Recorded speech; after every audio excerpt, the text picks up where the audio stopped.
Bienvenidos a Revista Nirvana, al defensor del pueblo, Pablo Ulloa. ¿Cómo está? Bien, gracias por permitirme estar en este medio. Gracias, Janela, por venir y tomarte el tiempo, y a ustedes como equipo de trabajo, de poder traer información relacionada con el defensor del pueblo, lo cual quiero significar por el prestigio del medio en que ustedes están y la proyección que le darán mucha información que es importante para un tema de pedagogía social. Claro que sí, para nosotros es un placer. Y bueno, pues comenzamos. ¿Usted nos podría explicar a todos los rectores de Nirvana cuál es el ámbito de su competencia?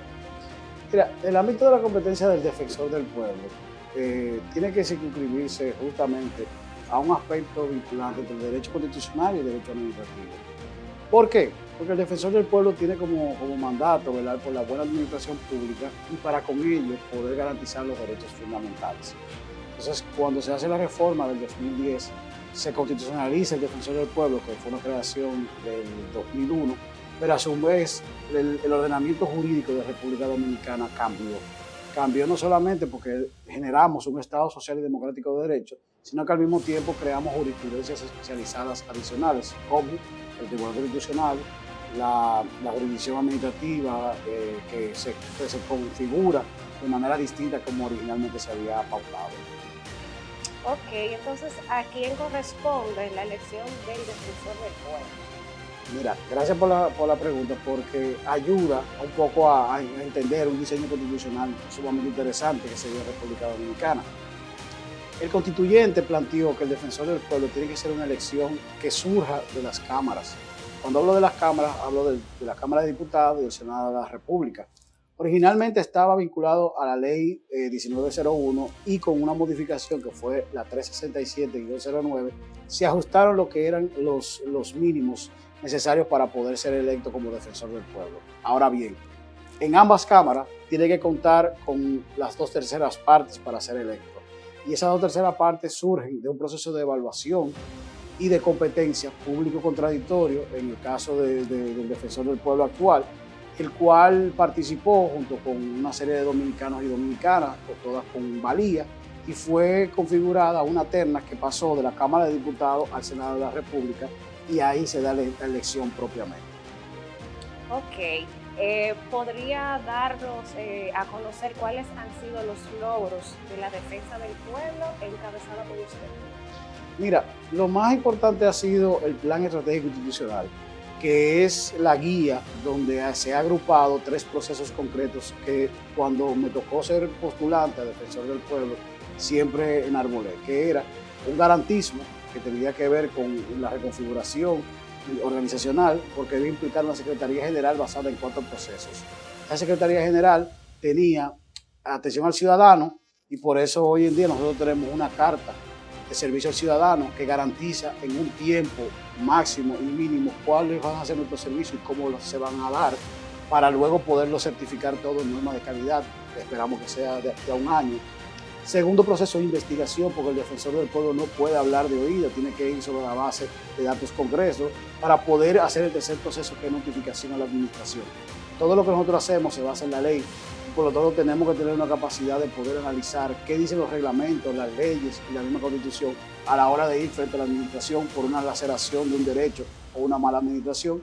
Y el cuarto, que es una parte un tanto fuerte, que termina siendo el litigio estratégico. Esos 4 procesos configuran lo que es el garantismo del defensor del pueblo y su Secretaría General.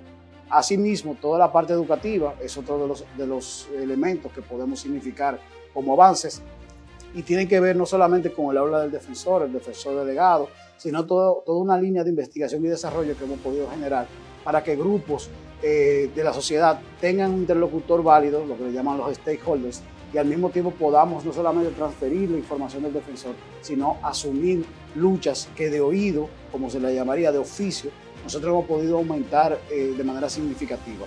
prácticamente nosotros el 12% de nuestros casos son de oficio, por lo tanto eso ha hecho un impacto casi de un 76% de aumento de todos los casos que nosotros recogemos por las redes sociales, por los medios de comunicación, por las personas que comentan, para poder hacer un defensor por los ciudadanos cercanos. Y el tercer aspecto tendría que ver con esa reforma organizacional que hablé al principio, pero que implica no solamente el proceso de control interno, sino lo que tiene que ver con ejecución presupuestaria en línea y todo un elemento de andamiaje para poder nosotros hacer en un primer año de gestión por primera vez un informe de rendición de cuentas que fue presentado en el Congreso de la República. La ley lo que manda es que el defensor del pueblo tiene que hacer un informe, pura y simplemente, y mandarlo a las cámaras. Nosotros pedimos a los congresistas de la República que nos permitieran presentar nuestro informe de rendición de cuentas y aquí quise tener un ejemplar para enseñárselo a ustedes. Ok. ¿Usted se siente conforme con lo alcanzado hasta ahora? Indiscutiblemente, construir una institución implica mucho esfuerzo.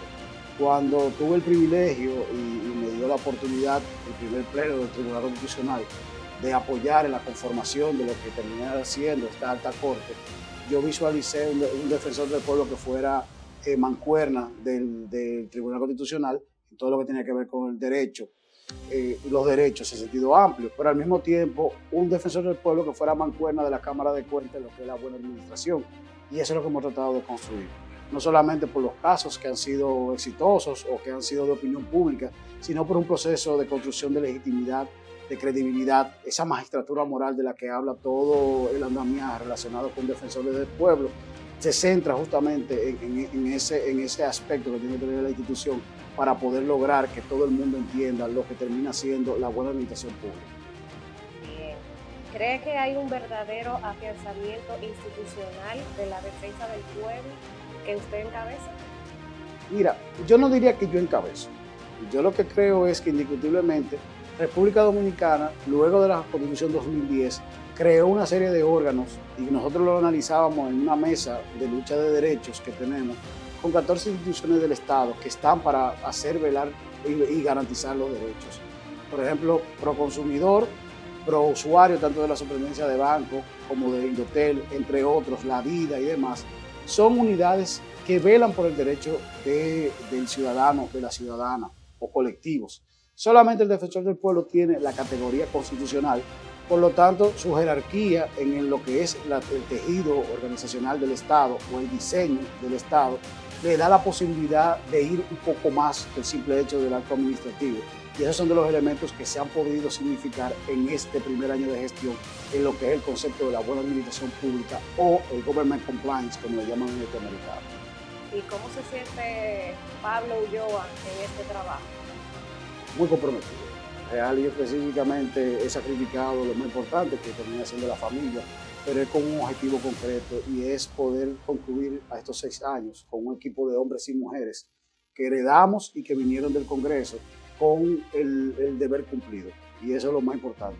Que termine siendo un elemento de trascendencia para la sociedad dominicana, eso lo va a decir el ciudadano o la ciudadana. Ahora, el esfuerzo es de poder construir una institución sobre la base de procesos concretos y rendir cuenta a la ciudadanía. Bien. Pablo, ¿se quedó sin sanción el maltrato sufrido al defensor del pueblo de parte de los miembros de la DGC? No, porque justamente el día 14 de septiembre es la primera audiencia desde el punto de vista penal y ha sido un esfuerzo mancomunado de muchas personas de la institución de poder buscar un régimen de consecuencias. Nosotros como ciudadanos estamos cansados de una sociedad donde no pasa nada luego de acontecer el hecho. El defensor del pueblo, en su ánimo de poder hacer velar y valer la ley 1901, ha continuado el esfuerzo de poder llevar a través de la consecuencia esta laceración a la institucionalidad, esta vulneración a un órgano constitucional, este menoscabo a un funcionario ejerciendo su labor. Entonces, bajo ese entendido, nosotros hemos hecho toda una estrategia para poder entrar ya al plano penal y bueno, sea la justicia quien decida, pero las pruebas están ahí. Bien. ¿Cree que la sociedad no está preparada aún para asimilar los roles asignados por la Constitución y la ley? O sea, la institución que usted dirige. Mira, hubo un autor que planteó que a nadie le gusta que lo lleven a la legalidad.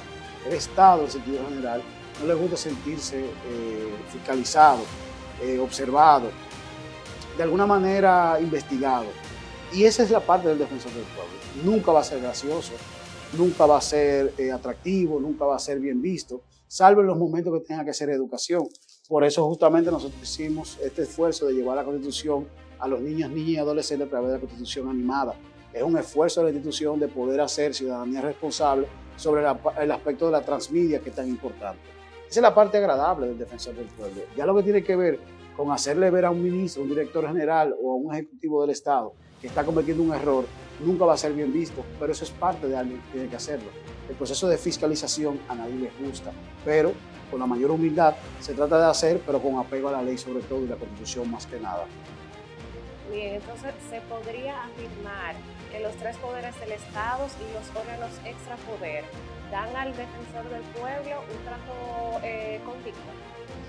Mira, gracias a Dios, viniendo del Congreso de la República, en un proceso competitivo, transparente y que todo el mundo lo observó, a partir de la meritocracia llegó un equipo de hombres y mujeres para poder gerenciar una institución indiscutiblemente con un titular pautado. Ahora, desde el punto de vista del Ejecutivo, en sentido amplio, incluso hemos tenido la oportunidad de mediar por situaciones que el mismo Poder Ejecutivo no lo pide.